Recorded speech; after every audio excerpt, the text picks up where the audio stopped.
Jai. Jai Gaur, Jai Nitai. Puri dhame boshe, kintu ek chakra dhame kripa patsi. Nitai pada kamala, koti chandra shushitala, ta kripai. Hare Krishna, Krishna Krishna, Hare Hare. Hare Rama, Rama Rama, Hare Hare.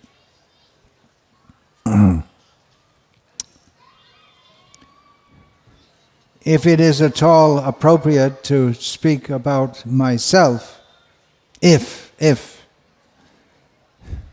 that's a big question in itself, but if it's at all appropriate to speak about myself, I suppose it's during this festival when you're all gathered here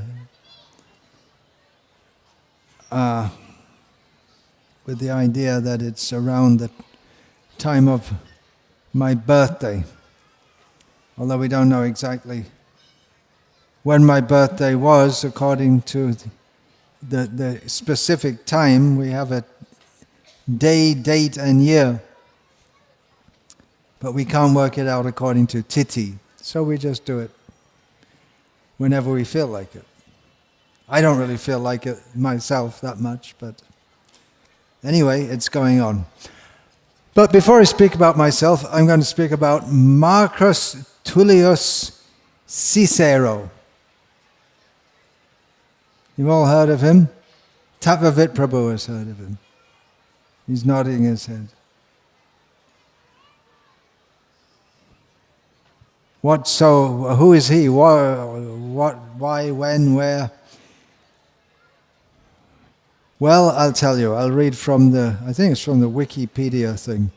He was a Roman statesman, lawyer, scholar, philosopher, writer, and academic skeptic, whatever that means, who tried to uphold optimate principles, whatever that means, during the political crises that led to the establishment of the Roman Empire.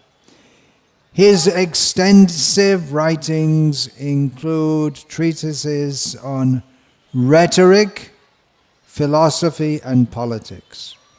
So he was a huge figure in history, but why mention him at all in this assembly? Shvavidvara hoshtra karai sangstuta purusha pashahu nayat karna pato peto jatu nama gadagrajaha. This is a verse that Srila Prabhupada often quoted from the second canto of Bhagavatam, which says that men who are like hogs, dogs, camels, and asses praise persons upon whose tongue the name of Krishna never comes. So it's big animals being praised by smaller animals. So according to this analysis of Srimad Bhagavatam, Marcus Tullius Cicero was a Roman statesman, lawyer, blah, blah, blah, but he fell in the category of a dog, hog, camel, or ass. So why am I talking about him? His birthday is still known.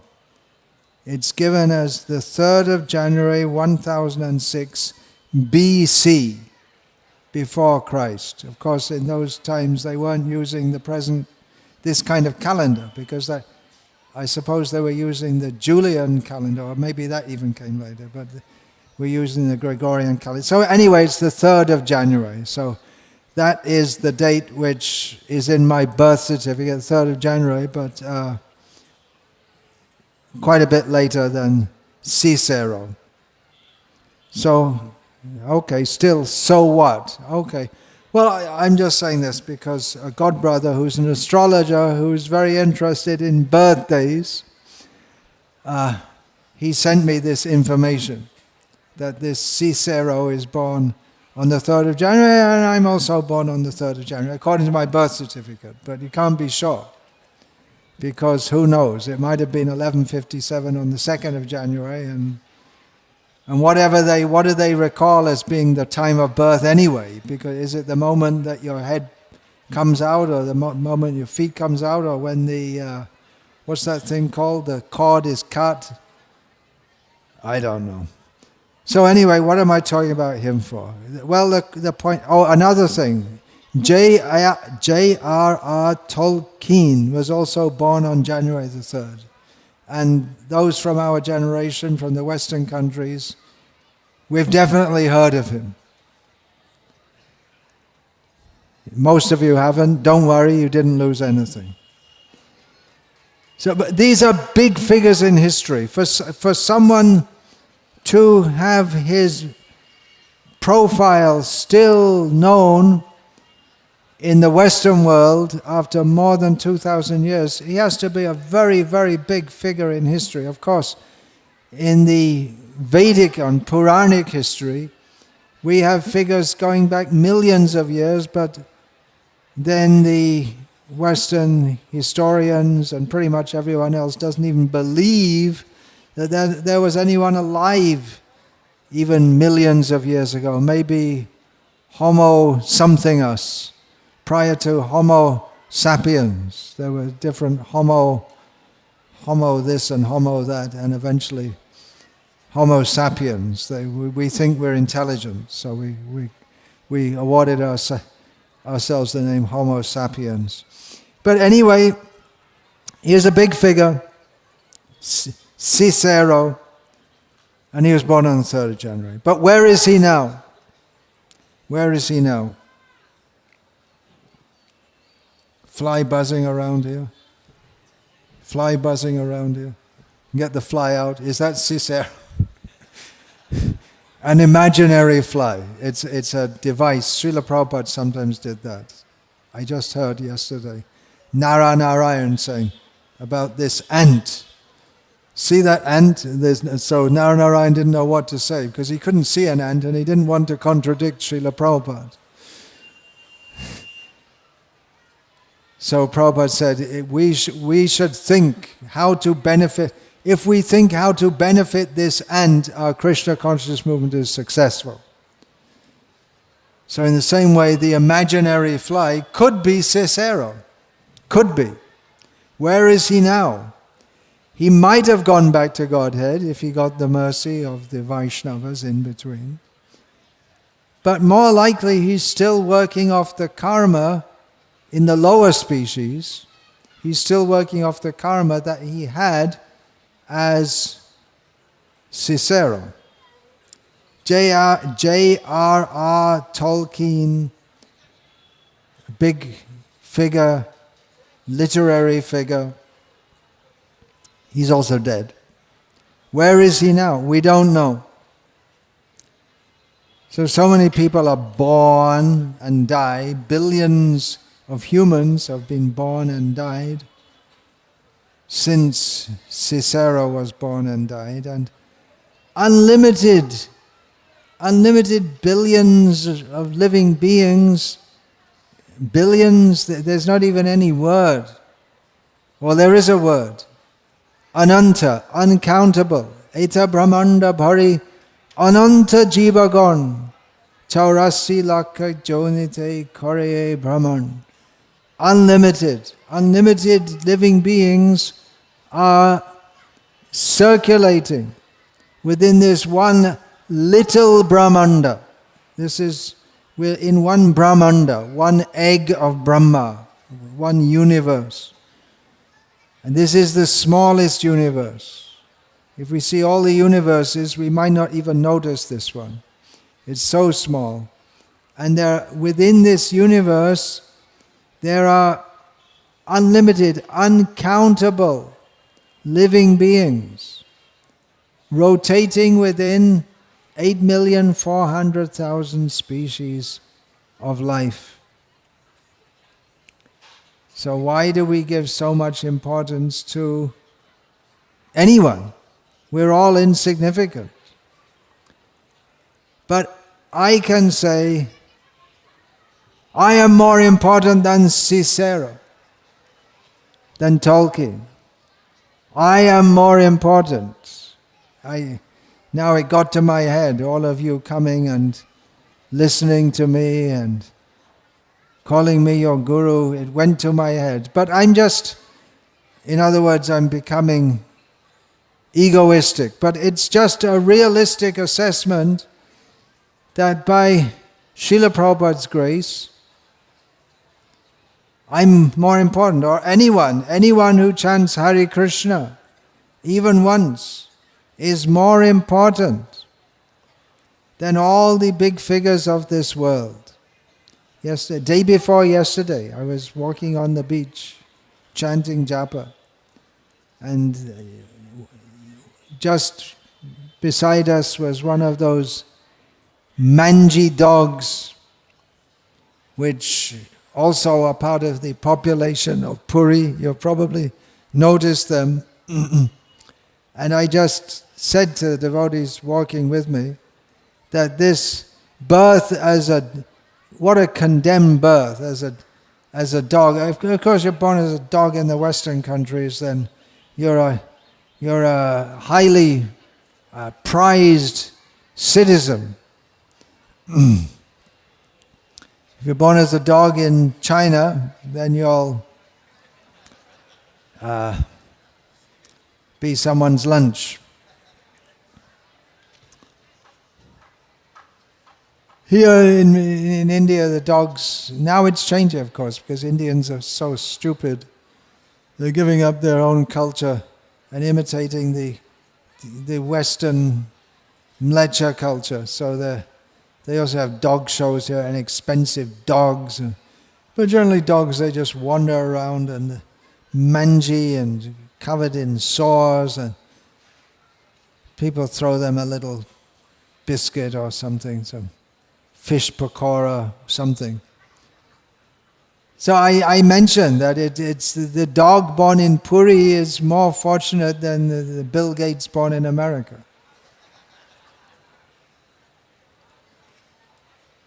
Because he's in the dham, he gets little prasad here and there. Maybe gets to see Jagannath even, gets to see the Vaishnavas, gets to hear the holy name. The holy names are being chanted. We're going for Harinam Sankirtan here this afternoon. We're planning on that. But it's nothing unusual in Puri. If we were to do so in Chattanooga in the United States, which state is that? Missouri? Tennessee. Okay. It would be something unusual, probably. I don't know if devotees are regularly going out on Harinam Sankirtan in Chattanooga. No, they're not. Okay, it's not so far from Atlanta. Put it in your portfolio.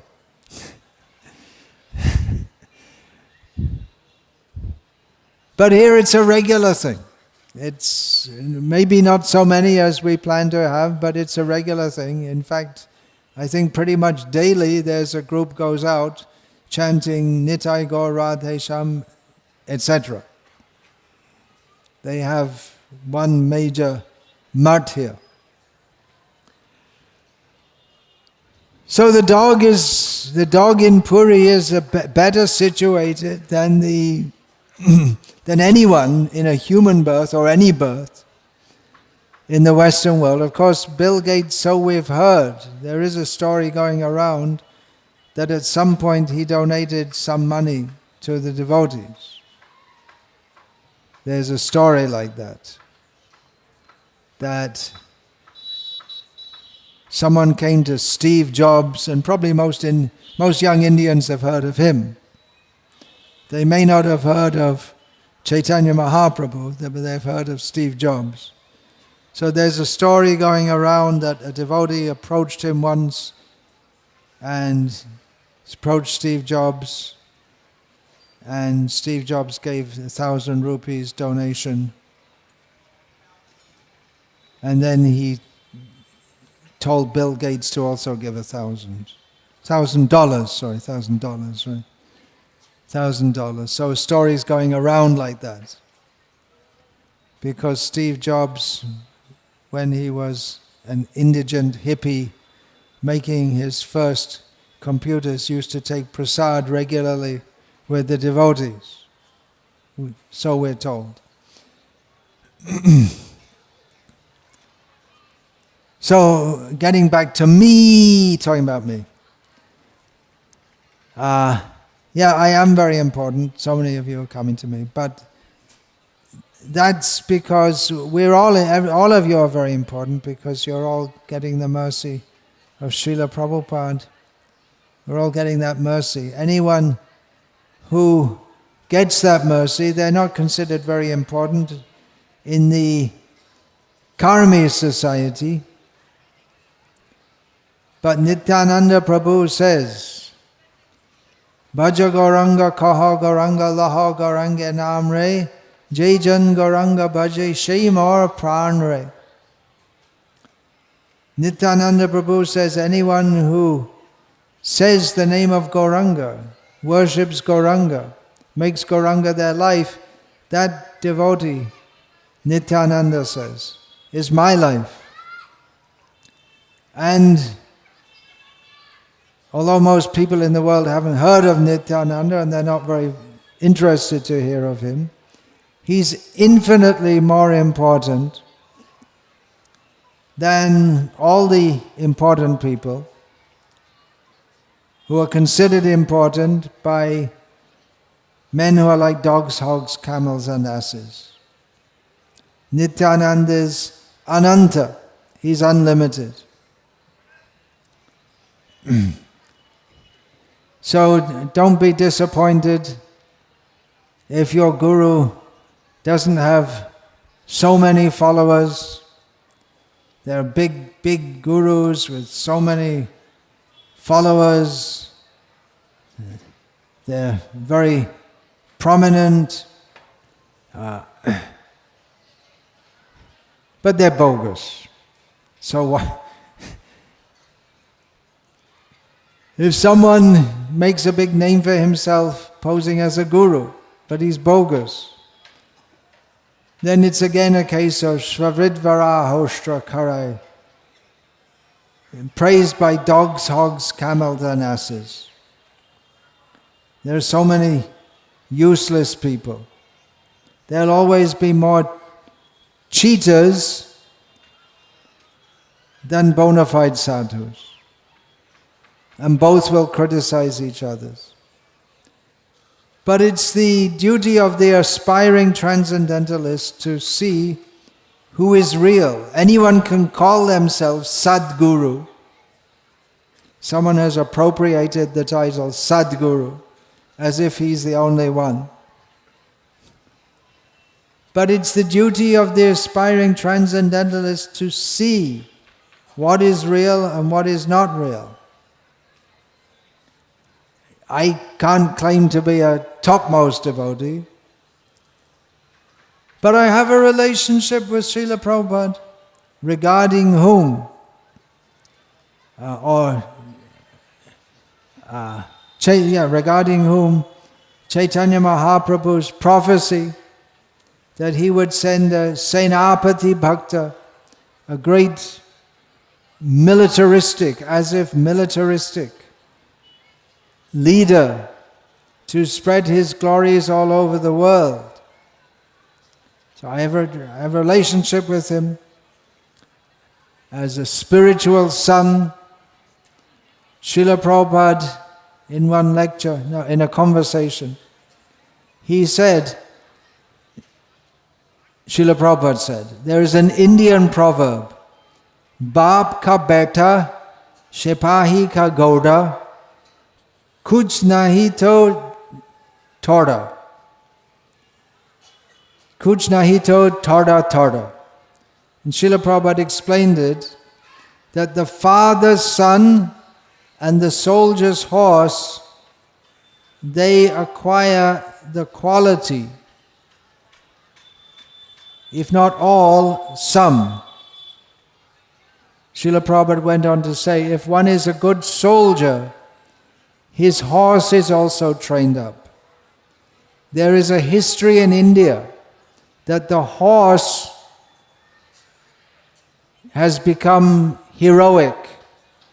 And Srila Prabhupada gave the example of the Queen of Jhansi, Jhansi Rani, and Shivaji. Their horses in the battle have become heroic. They played some role, Srila Prabhupada didn't elaborate, in which the horse has become praised for their heroic role.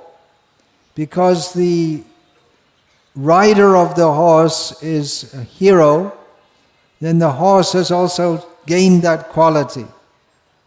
So Srila Prabhupada said, it is an animal, but because it is the horse of a famous hero, it has played like that. Similarly, the son of the father must be as good as the father, if not to some extent.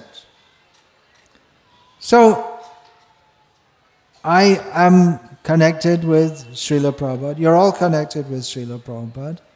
And at least to some extent, something should have rubbed off. That's an English saying. There should be some influence. There should be some influence of Srila Prabhupada there. Srila Prabhupada is so great. And some influence must be there. Something is there. So, again, I can't claim to be a topmost devotee, but I know who is, and I try to represent him.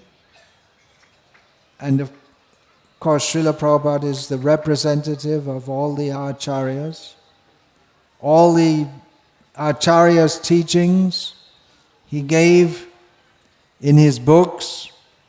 I'm telling you to read this book and that book.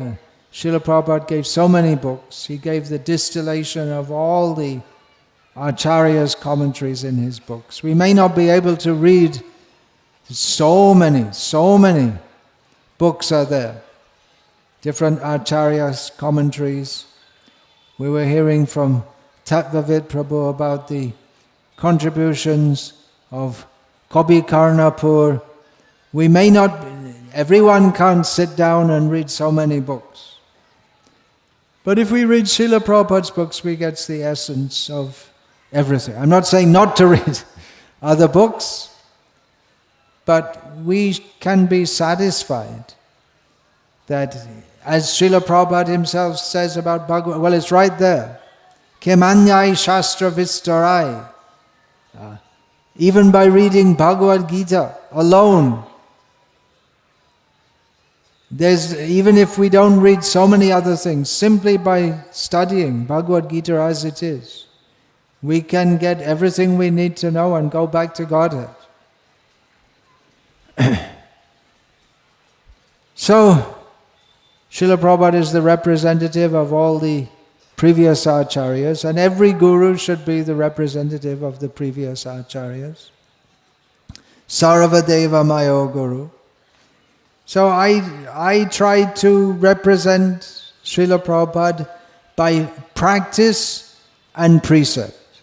That means doing as he said to do and teaching what he taught. Intrinsically, I am unworthy, but that is the great mercy of Chaitanya Mahaprabhu, which he passes down in his sampradaya.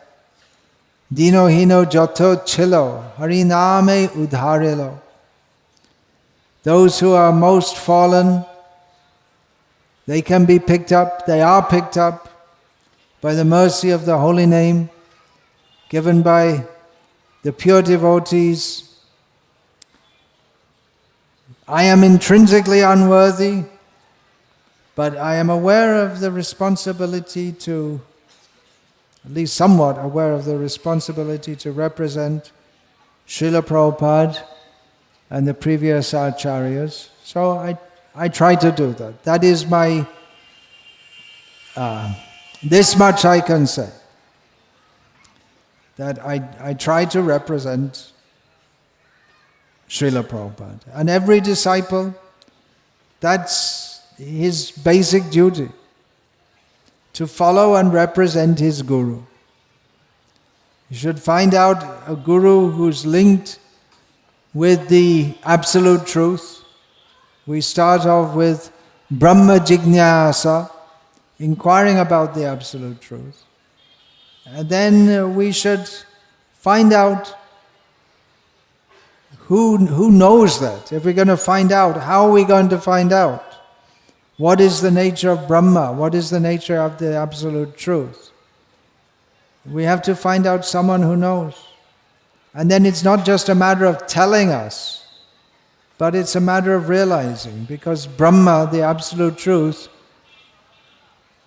cannot be realized simply by reading about it. Nayam Atma Pravachanena Labhyo, nor by talking about it, even in a very learned way. One may be very learned and speak so many things, so many deep things, which sound very attractive, but the realization comes by mercy. That mercy is awakened in the heart, by which we can understand all the truths that the gurus tell us when we accept the role of a disciple. Guru Mokha Padmavaka Chitete Korea Aika Ana Korihamane Asha. Then, when we have this attitude that, as Arjuna said to Krishna, Sarvametad Ritang Manye Yang Mang Vadasi Keshava, I accept all of that you say as true. When we accept that and live according to that, then Dibbogyan Hriday Prakashito. Then the transcendental knowledge which is in Shastra becomes awakened in our heart. That's stated also, or that is a short version of the Yasya Deve Parabhakti Yatha Deve Tata Guru Tasyaite Katita Hyartha Prakashante Mahatmana. That those who have firm faith in their Guru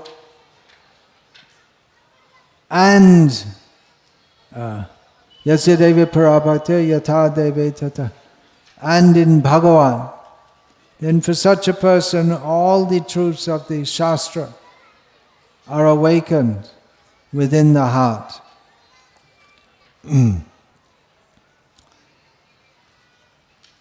So understanding, as Srila Prabhupada said, means standing under, becoming a humble servant.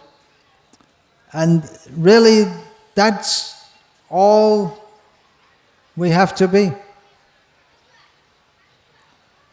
That's all we have to be a humble servant. It seems very difficult.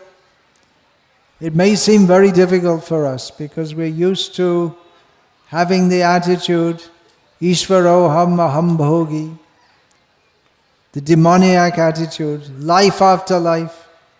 We have the attitude, let me be in the center, let me be God, let me be the enjoyer. I am the enjoyer, I am the controller.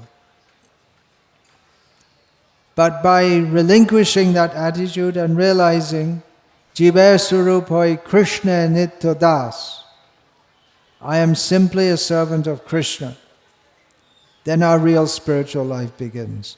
But Jiva Surupoi Krishna Nitya Das, our constitutional position is as a servant of Krishna.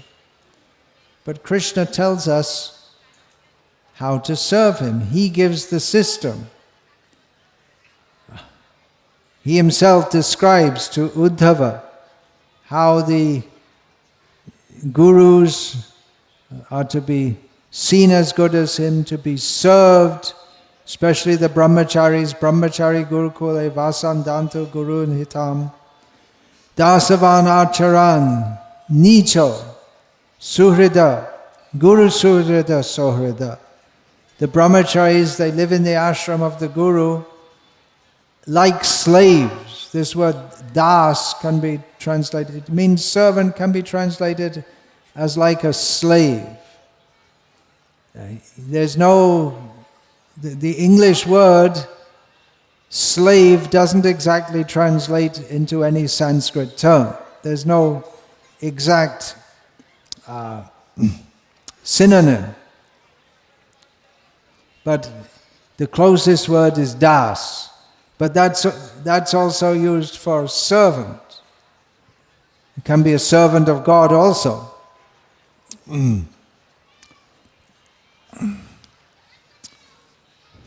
So the brahmachari serves with this attitude of being very humble, very lowly, submissive, with affection for the guru. That's also, it's not just a matter of serving as a duty, but with affection, thinking of the guru as one's great benefactor. Now this is the attitude. Srila Prabhupada said, or he wrote in one letter to Upendra, one of his disciples. Srila Prabhupada wrote, "Your strong desire to serve me is very beautiful. Your serving me means serving Krishna. I," Srila Prabhupada said, "am also your servant, so I cannot accept your service from you." Srila Prabhupada said, it's very nice that you're serving me, but I can't accept your service. Srila Prabhupada went on, "I can't accept service from any of my disciples." But then Srila Prabhupada said, "I accept service from my disciples on behalf of Krishna. Just like a tax collector must collect for the treasury, not for himself. If he himself touches so much as a farthing, it would be unlawful. So I have no right to accept service from any disciple, but on behalf of Krishna, I can accept. Sincere service to the spiritual master is service to the Supreme Lord. As stated in the prayer, Yasya prasadad bhagavat prasadaha. That means because Krishna accepts service through the via media of the spiritual master. Therefore, pleasing the spiritual master is equal to pleasing the Supreme Lord. This is the basic philosophical understanding. Srila Prabhupada's universally recognized as he wrote about his own guru, Shri Mahanta Guru, Jagate Madhyayuru, Krishna Bhakti, De Tai Tai. He said about his own guru, and certainly it applies to himself, that he is a very high level guru, very great in the world, very high, giving Krishna Bhakti here and there, spreading Krishna consciousness everywhere. So Srila Prabhupada is universally recognized as a very powerful guru. About myself, I can say that having learned from Srila Prabhupada and having taken from him the order to instruct others to do so, to tell them about Krishna, that I know where we should be going, and I know the process to go there. So, with my disciples, I can say, let us make the journey together. With myself as a more experienced traveler on the path, taking the role of a spiritual teacher to the world. We are enjoined to do so, to distribute that which we have received. The world in general is not very interested, but still it is our duty to try to awaken an interest in the uninterested. The spark of Krishna consciousness is there in the heart of every living being. And it is the duty of those who have received the causeless mercy of Sri Krishna Chaitanya Mahaprabhu through the Parampara system. It is their duty to try to give that causeless mercy to others. And speaking about myself, before receiving Srila Prabhupada's mercy, I was thinking what to do. Looking around. At school I looked around and everyone's going to university or getting a job. I was thinking, what's the point? All these people are miserable, so why should I do what they're doing? Why should I follow what they're doing? So I knew everything that I didn't want to do, which was everything that I could think of and everything that everyone else could think of. But I didn't know what I was meant to do. So I thought, well, somehow or other I should find out what's the best possible thing I can do, but nothing seemed to be worthwhile. What's the point of doing anything? And then that thing I used to hear about in my childhood, about God, there should be God. I don't think it's in the church, whatever it is, but if you could find out God, that should be the best thing. Where, how, why, no idea. But there should be God somewhere. So how to find Him? No idea. No idea? Srila Prabhupada has the idea. And then I got Srila Prabhupada's Krishna book. And I still didn't have an idea, but I had an idea that someone has an idea, so I should go and check it out, which I did. And it seemed to me to be a good idea.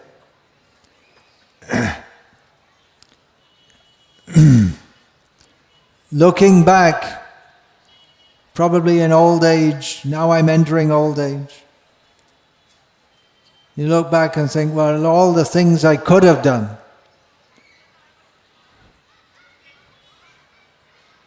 But if I look back and think,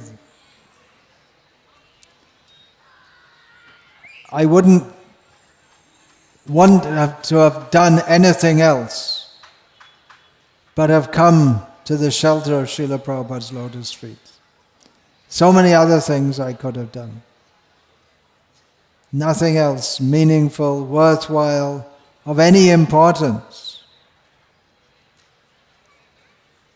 Even how I live my life within Srila Prabhupada's movement. There are so many things I could have done. Sometimes I think I should have learned Sanskrit. Sometimes I think I should have learned Telugu or Oriya, but I didn't. It's a bit late now. Some of the young Western devotees, they could learn Indian languages because still that dancing white elephant principle still works. So anyone, you have to have a white skin. It's not enough to be from the West. You have to have a white skin. If you can learn an Indian language and preach, it'll be very attractive. As Srila Prabhupada told his one disciple, Bhagavat Das, who was in Odisha, in Bhubaneswar. He told him, if you learn Oriya, the local language here, local language means this state, about, 60 million people maybe. If you learn this language and preach, thousands of people will come and fall at your feet. So if you want people falling at your feet, it's not that much fun actually.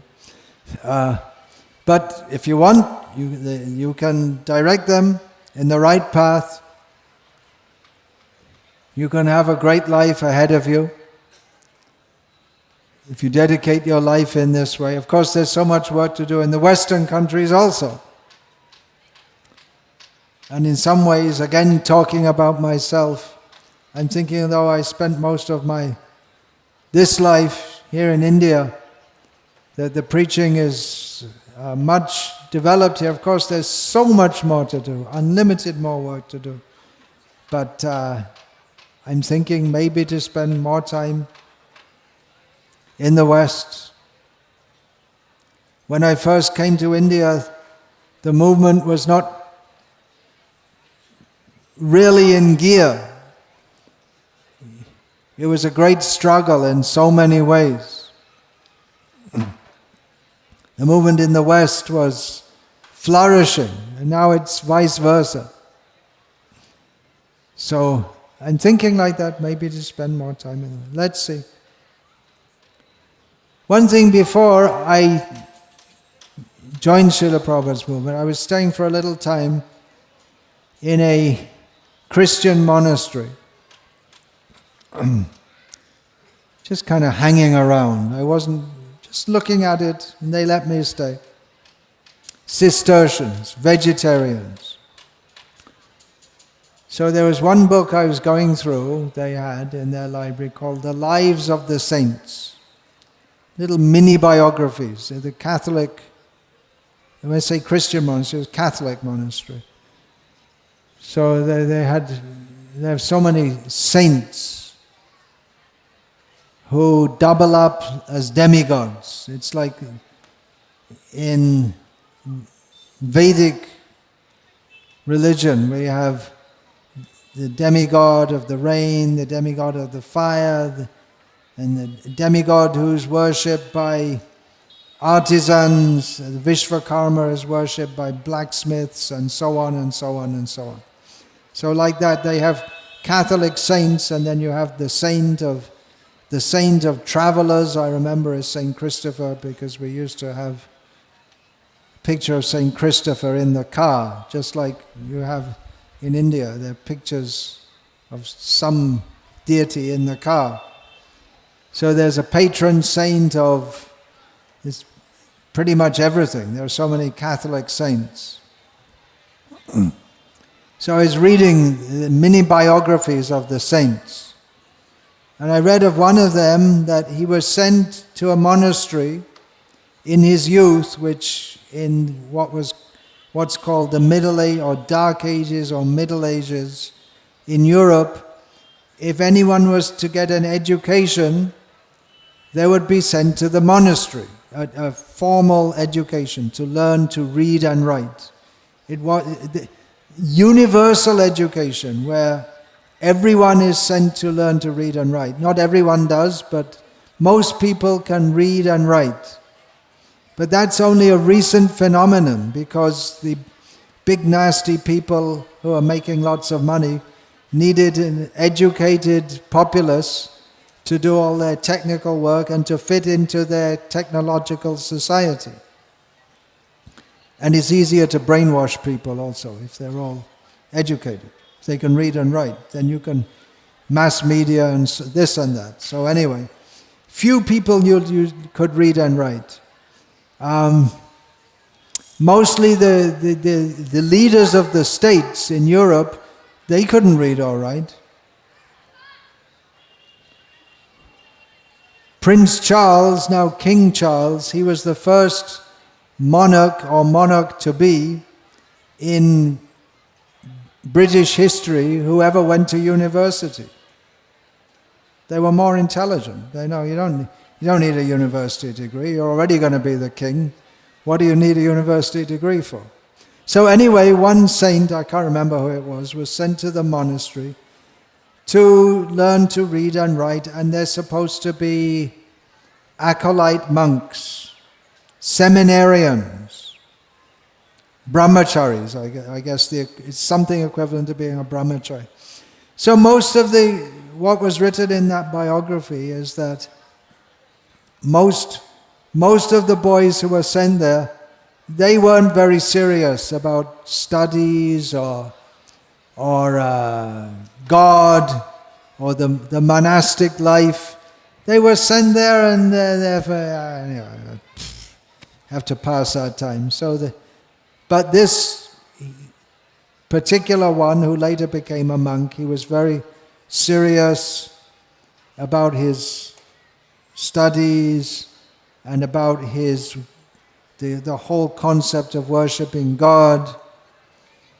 And I thought, if I ever get the opportunity, which at the time I didn't expect, if I ever get the opportunity to be in a situation where there is a monastery where people are really centered on God. Of course, the monastery where I was staying, they were centered on God. But I was already disenchanted by the Christian conception of God. And I knew that they didn't know God because they had a wrong idea. Of course, my thoughts weren't very solidified at the time. But the idea that God sends you to hell forever didn't work. Didn't work in my mind. That can't be God. So when I heard about reincarnation, because growing up in England in those days, we didn't even know about the concept of reincarnation at all. So when I heard about it, that makes sense. Then there can be God. He gives you chance after chance after chance. So I was disillusioned with the concept of God in Christianity. But anyway, I thought, let me see these monks, because they're very serious. Their Mangalati, not exactly, but that began at 3:15 every morning before us. They didn't bathe, but every morning they were up and chanting together from 3:15 in the morning. So they were very serious about it. But then, of course, when I asked them questions about God, they didn't have any answers. So I was disappointed. But anyway, the point I got from this was that if I ever get the association of people who know who is God, who can show me the path to God, I'm going to take it seriously, like this saint. So that stuck with me. If I'm fortunate enough to find that, I should take it very seriously. We all should. I didn't think it was possible that there could be people who knew the path to God, knew who is God, and who can show the way, and who are really living it very seriously. But then I got that book and I read it. I couldn't understand much, but I understood there was something serious. Or it looks like there's something serious. So I thought it's my duty to at least check it out. I was still doubtful that anyone could even live up to these high ideals. But I also knew I couldn't make any progress on my own. So then I went to visit the temple of Radha Gokulananda near London. And in retrospect, I should have probably been more inquisitive, but just immediately, not exactly immediately, but after some discussion and seeing the devotees, how happy they are how austere they are. It means they're not living this life, they're not having any material comforts. That I understood they're in it for real. And I'm not going to get anything better. I can't imagine anything better than this, so okay, I'm going into it, and seriously. So that's a little bit about myself. And I'll finish there for now. Hare Krishna. And see you all. Again, we can say, where is the venue for the Harinam Sankirtan? You can announce again. I don't need to know. I lead a privileged life. I'll be taken there. I don't have to find my own way.